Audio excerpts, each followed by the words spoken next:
ఆయనకు యేసు అని పేరు పెట్టబడును. ఆమె ఒక కుమారుని కనును, తన ప్రజలను వారి పాపము నుండి ఆయనే రక్షించును గనక ఆయనకు యేసు అని పేరు పెట్టబడును. ఇక్కడ మత్తయి సువార్త 1వ అధ్యాయంలో మనం చూస్తే గనక ఈ వంశావళిలో కొంతమంది పేర్లు రాయబడ్డాయి. ఈ వంశావళిలో కొంతమంది పేర్లు రాయబడ్డాయి. యేసు ప్రభువారు ఈ లోకానికి రక్షకుడిగా వచ్చారు. ఎలా వచ్చారు? ఈ లోకానికి రక్షకుడిగా వచ్చారు. ఆయన యొక్క జన్మ వంశావళిలో మనం పరిశీలన చేస్తే కొంతమంది స్త్రీలు ఉన్నారు, కొంతమంది పురుషులు ఉన్నారు.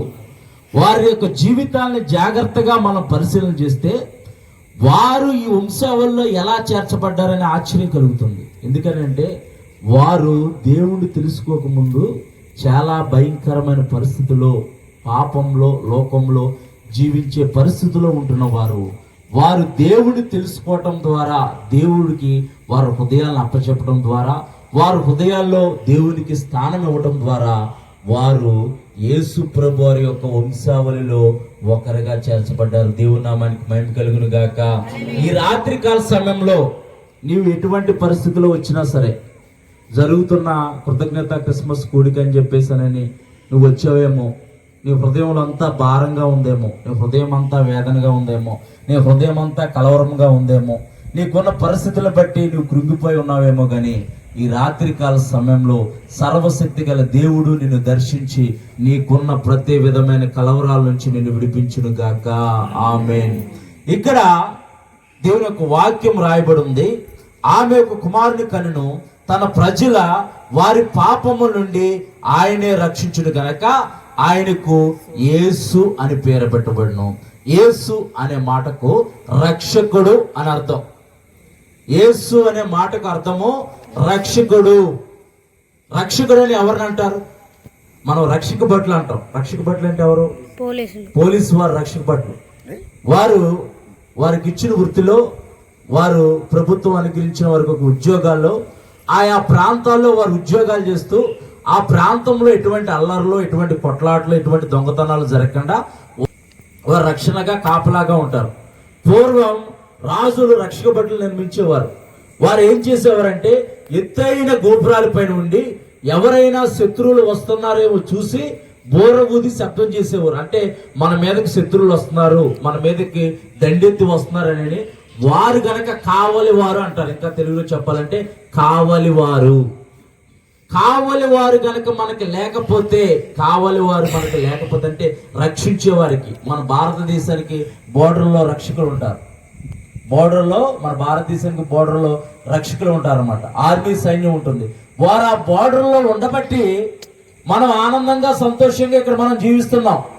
వారు ఆ బార్డర్లో కనుక వారు కాపలా కాయకపోతే ఏం జరిగింది అని అంటే శత్రువులు వచ్చేసేసి మన దేశాన్ని ఆక్రమించుకుంటారు. ఉగ్రవాదులు వచ్చేసి మన దేశానికి ఆక్రమించుకుంటారు. మనకి నష్టం కలుగుతుంది. ఉగ్రవాదులు మన దేశం మీద దండెత్తి రాకుండా, మన దేశాన్ని నాశనం చేయకుండా వారు రక్షణ కల్పించే విధంగా వారు ప్రాణాలను సైతము వారు త్యాగం చేసేవారుగా ఉంటారు. అనేక మంది ప్రాణ త్యాగం చేసి ఉన్నవారు ఉన్నారు. ఈ విధంగానే యేసు ప్రభువారు, యేసు అనే మాటకు రక్షకుడు అని అర్థం. రక్షకుడు ఎవరికి అవసరం అని అంటే శిక్షలో ఉన్న వారికే, శిక్ష అనిపిస్తున్న వారికే రక్షకుడు అవసరం. అవునా కాదా? శిక్ష అనిపిస్తున్న వారికే రక్షకుడు అవసరం, కానీ శిక్షలో లేని వారికి రక్షకుడు ఎందుకు అవసరం? అందుకే పరిశుద్ధ గ్రంథమైన బైబిల్ చెబుతుంది, అందరూ పాపము చేసి దేవుడు అనుగ్రహించు మహిమను పొందలేకపోతున్నారంట. అందరంటే కులం లేదు, మతం లేదు, జాతి లేదు, ప్రాంతం లేదు, భాష లేదు. భూమి మీద పుట్టిన ప్రతి నరుడు పాపి అని పరిశుద్ధ గ్రంథమైన బైబిల్ చెబుతుంది. నేను మధ్యాహ్నం ఒక ఇంటికి ప్రార్థన చేయడానికి వెళ్ళాం. కొవ్వూరు ప్రాంతం దగ్గర ఒక ఇంటి దగ్గర ఒక గృహంలో ఒక సహోదరికి ప్రార్థన చేయడానికి వెళ్తే ఆ బాబాయ్ గారు అంటున్నారు, మీ పాస్టర్లకి ఏం పని లేదయ్యా, దేవుడు దేవుడు అంటూ ఉంటారు, దేవుడి పేరు చెప్పుకొని దోసేసుకుంటారు అని అంటున్నారు. మేము అన్నాం, మీరు అంటుంది కరెక్ట్ అబ్బాయి గారు, అందరూ అలా ఉండరు. ప్రతి దాంట్లో మంచివారు ఉంటారు, చెడ్డవారు ఉంటారు. అందరూ అలా ఉంటారు. మీరు ఏదేమైనా సరే యేసుప్రభు వారిని మీరు తెలుసుకోండి బాబాయ్, యేసుప్రభు వారిని తెలుసుకొని మీరు వాక్యం చదువుకోండి అంటే, దేవుడు ఉన్నాడు కానీ నమ్మను అంటున్నాడు. దేవుడు అనేవాడు ఉన్నాడు కానీ నమ్మను అంటున్నాడు. దేవుడు అనేవాడు ఉన్నాడు, నేను యథార్థంగా ఉంటా, నేను నీతిగా ఉంటా, సవాలు విసురుతున్నాడు. కొద్దిసేపు కొంచెం గట్టిగా మాట్లాడితే గొడవ జరిగే విధంగా ఉంది కాబట్టి తగ్గించుకొని, లేదు బాబాయ్ గారు మీరు దేవుడు తెలుసుకోండి. కొంతమంది అలా ఉన్నారు, కొంతమంది ఎలా ఉన్నారు, మంచిని ప్రకటించేవారిగా, యథార్థంగా, నమ్మకరంగా దేవుడి కొరకు నిలబడేవారు కూడా ఉన్నారు. వారు గొడవ వదిలేసేయండి. మీరు దేవుని రాజ్యంలో చేరాలంటే యేసు ప్రభువారి ద్వారానే దేవుని యొక్క రాజ్యం మీకు కలుగుతుంది అని అంటే ఆయన అంటాడు, నేను నీతిగా ఉన్నాను, నేను యథార్థంగా ఉన్నాను, ఎవరికి నేను హాని చేయను, ఎవరి మీద నెపం మోపను, నేను దాన ధర్మాలు చేస్తాను, ఎవరికైనా ఉంటే పెడతాను, వాటి ద్వారానే నేను దేవుని రాజ్యంలో చేరతాను అన్నాడు. నేనన్నాను అవన్నీ మురికి కొట్టలని పరిశుద్ధ గ్రంథమైన బైబిల్ చెబుతుంది బాబాయ్. హృదయంలో మత్సరం పెట్టుకొని, హృదయంలో క్రోధం పెట్టుకొని, హృదయంలో ద్వేషం పెట్టుకొని నువ్వు ఎటువంటి పుణ్యకార్యాలు చేసినా, ఎటువంటి ధర్మ కార్యాలు చేసినా, ఎటువంటి మంచి కార్యాలు చేసినా సరే అవన్నీ మురికి గుడ్డలే దేవుని దృష్టిలో అని అతను అంటున్నాడు. లేదు లేదు, నా హృదయం బాగానే ఉందని అంటున్నాడు. బుద్ధిహీనులు తమ హృదయంలో అనుకుంటారంట. ఏమనుకుంటారు? మీ అందరికీ తెలుసు, చెప్పాలి. బుద్ధిహీనులు తమ హృదయంలో అనుకుంటారు. ఏమనుకుంటారు? దేవుడు లేడని అనుకుంటారంట. దేవుడు లేడని బుద్ధిహీనులు తమ హృదయంలో అనుకుంటారు. వారు దుష్టత్వం కలిగిన మనుషులని పరిశుద్ధ గ్రంథమైన బైబిల్ చెబుతుంది. సర్లే బాబాయ్, సర్లే మీ మాటే కరెక్ట్లే కానీ ప్రార్థన చేస్తాం బాబాయ్ అని అంటే, నాకు అవసరం లేదు ప్రార్థన, నాకు అవసరం లేదు అంటున్నాడు.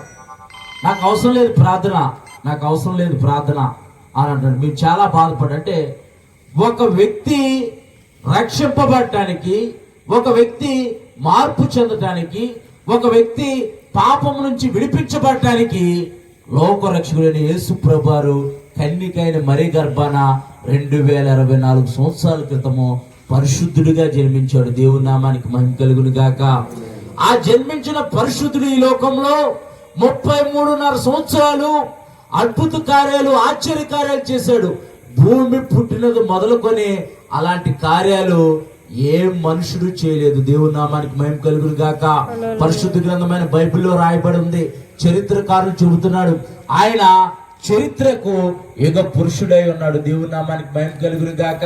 చరిత్రకు యుగ పురుషుడు ఎలాగంటే, క్రీస్తు శకం అంటున్నాం, క్రీస్తు పూర్వం అంటున్నాం. యేసు ప్రభువారు లేకపోతే లోకానికి క్రీస్తు పూర్వం లేదు, క్రీస్తు శకం లేదు. యేసు ప్రభువారి ద్వారానే, అసలు యేసు ప్రభువారి యొక్క జన్మ గురించి తెలుసుకోవడానికే క్రీస్తు పూర్వం, క్రీస్తు శకం కనిపెట్టారు. వాటిలన్నింటినీ క్యాలిక్యులేషన్ చేసి ఎంత సమయమో, ఎన్ని సంవత్సరాలు, దానివల్ల క్యాలెండర్ కనిపెట్టబడింది. మనం ఇప్పుడు వాడుతున్న మన క్యాలెండర్ ఆ విధంగానే కనిపెట్టబడింది. ప్రపంచమంతా అదే క్యాలెండర్ ఫాలో అవుతుంది. దేవుని నామానికి మహిమ కలుగును గాక. ఆయన సర్వలోకానికి రక్షకుడు, సర్వ సృష్టికి ఆయన యుగ పురుషుడై ఉన్నాడు.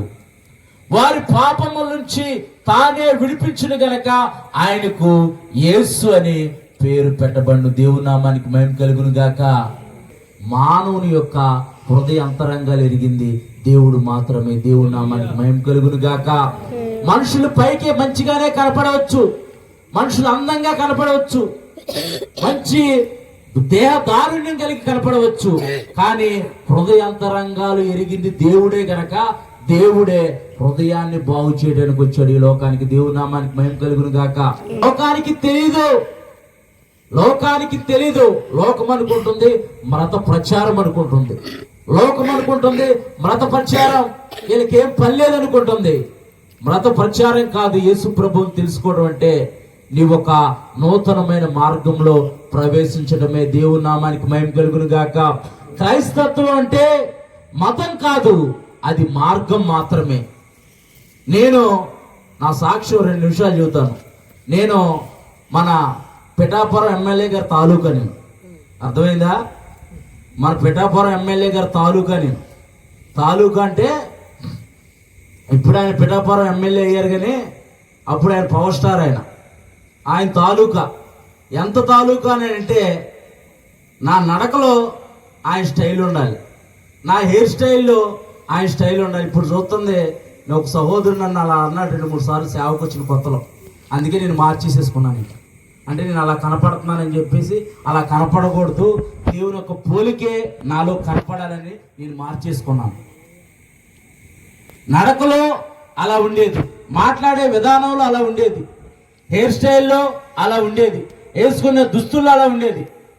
ఆయన పులి అనే సినిమా వచ్చింది, దానికి మీసాలు ఎలా పెంచాడో నేను అలా పెంచా. ఏ హెయిర్ స్టైల్ అంటే ఆ హెయిర్ స్టైల్. ఎంతగానంటే ఒకనొక టైంలో నా పేరు సేవలోకి రాకముందు మా అమ్మగారు ప్రభాకర్ అని పెట్టారు. ప్రభాకర్ అని రాసేవాడిని కాదు, నేను పవన్ అని రాసేవాడిని. నా పేరు ఎక్కడ గోడల మీద కనపడ్డా, ఎక్కడ కనపడ్డా సరే పవన్ పవన్ అని రాసేవాడిని. మా ఫ్రెండ్ ఒక అబ్బాయి ఉన్నాడు, ఏలూరులోనే ఉంటాడు.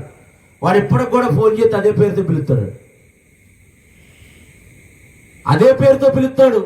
నా నడకలో, నా మాటల్లో, నా నడవకృతలో అలా పోలి నేను నడుచుకోవాలనుకునేవాడిని, అలా ఉండాలని నడుచుకోవాలనుకునేవాడిని. కానీ ఒకానొక రోజున నా జీవితం నాకే వెక్సంగా మారింది. దేవుని నామానికి మహిమ కలుగును గాక. మనుషుల్ని మనం ప్రేమించవచ్చు, మనుషుల్ని ఆరాధించకూడదు.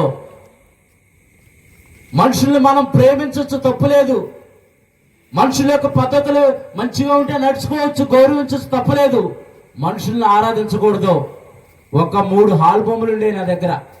3 హాల్ బొమ్మలు నిండా కూడా పేపర్లు. అప్పుడు పేపర్, ఇప్పుడంటే సెల్ ఫోన్లు వచ్చినప్పుడు పేపర్లో ఫోటో పడిందంటే, మన పిఠాపురం ఎమ్మెల్యే గారి ఫోటో పడిందంటే కట్ చేసి ఆల్బమ్లో మంచిగా పెట్టుకునేవాడిని. 3 ఆల్బమ్లు తయారు చేశాను నేను. అంటే అలాంటి స్థితిలో ఉన్న ఒక్కసారి నా జీవితాన్ని నేను తొంగి చూసుకుంటే, నా జీవితం నాకే వెక్కసం కలిగి చనిపోతే బాగుండు అనుకున్నా. మరి మన ఎమ్మెల్యే గారు నేను చనిపోదాం అనుకుంటే, ఎందుకు చనిపోతున్నావు అని అడగలా, ఎందుకు చనిపోతున్నావు అని అడగలేదు. నేను అంతగా అభిమానించాను, అంతగా ప్రేమించాను. నువ్వు ఎప్పుడు కూడా నేను కలవాలని ప్రయత్నం చేసి కలిశాను కూడా, నేను కలిశాను కూడా, నేను పక్కనే నడిచాను కూడా, చేయి పట్టుకున్నాను కూడాను. అది జన్మ ధన్యమైపోయిందిలా ఫీల్ అయ్యేవాడిని. కానీ నా జీవితము ఒకానొక రోజున వెక్కసంగా మారింది. చనిపోతే బాగుండు అనుకున్నా. అప్పుడు పట్టుకున్నాడండి లోకరక్షకుడు యేసు ప్రభువారు. దేవుని నామానికి మహిమ కలుగును గాక. అప్పుడు పట్టుకున్నాడు, నా కుమారుడా, నీవు చనిపోవటానికి కాదు నిన్ను ఈ భూలోకంలో నీ తల్లి గర్భంలో నిర్మించింది. తల్లి గర్భంలో పడినది మొదలుకొని నిన్ను ప్రత్యేకపరిచి నా సువార్త నిమిత్తము నిన్ను పిలిచానన్నాడు. దేవుని నామానికి మహిమ కలుగును గాక.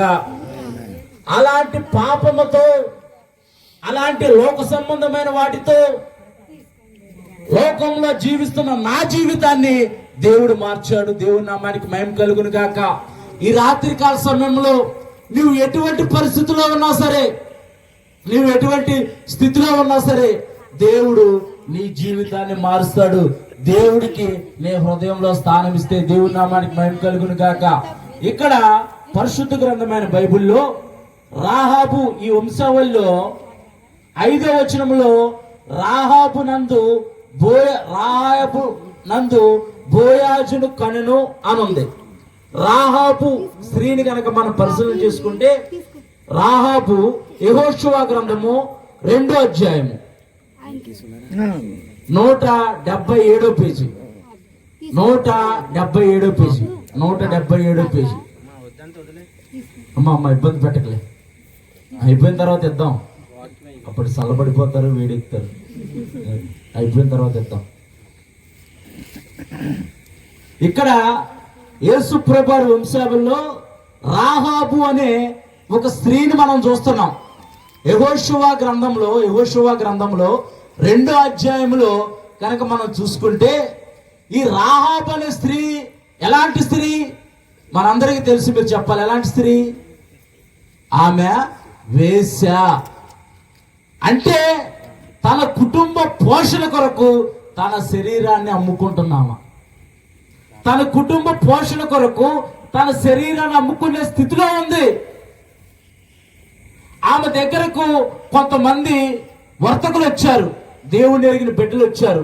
దేవుడు ఆ ప్రాంతాన్ని వారికి అప్పగించబోతున్నారని ఆమె దగ్గరకు వచ్చినప్పుడు వారిని ఆమె హృదయపూర్వకంగా చేర్చుకొని, మీ దేవుడి గురించి నేను అన్నాను, మీ దేవుడి గురించి నేను అన్నప్పుడు మా గుండెలు జారిపోయాయి, మా గుండెలు కరవరాలతో ఉన్నాయి. ఎందుకంటే మీ దేవుడు అంత గొప్ప దేవుడని రాహాబు తన యొక్క జీవితాన్ని దేవునికి సమర్పించుకుంది. దేవుని నామానికి మహిమ కలుగును గాక. యేసు ప్రభు వారిని ఎవరు వెంబడిస్తారు అంటే, యేసు ప్రభు వారి గురించి తెలిసిన వాళ్ళే వెంబడిస్తారు. తెలియని వాళ్ళు అభయాలను చేస్తారు, అవమానపరుస్తారు, అనాలోచితంగా మాట్లాడుతూ ఉంటారు. ఈ రాహాబు యొక్క జీవితం గనక యెహోషువ గ్రంథం 2వ అధ్యాయంలో మనం చూస్తే గనక, ఈమె వేశ్య తన కుటుంబ పోషణ కొరకు తన శరీరాన్ని అమ్ముకునే స్థితిలో ఉండి దేవుని గురించి ఆమె తెలుసుకుంది, దేవుని యొక్క ఔన్నత్యాన్ని తెలుసుకుంది, దేవుని యొక్క గొప్పతనాన్ని తెలుసుకుంది, దేవుని యొక్క మంచితనాన్ని తెలుసుకుంది. కులం లేదు, మతం లేదు, జాతి లేదు, ప్రాంతం లేదు, భాష లేదు. ఎవరినైనా ప్రేమించగల సమర్థుడు ఎవరంటే లోకరక్షకుడైన యేసు ప్రభువారు. దేవుని నామానికి మహిమ కలుగును గాక.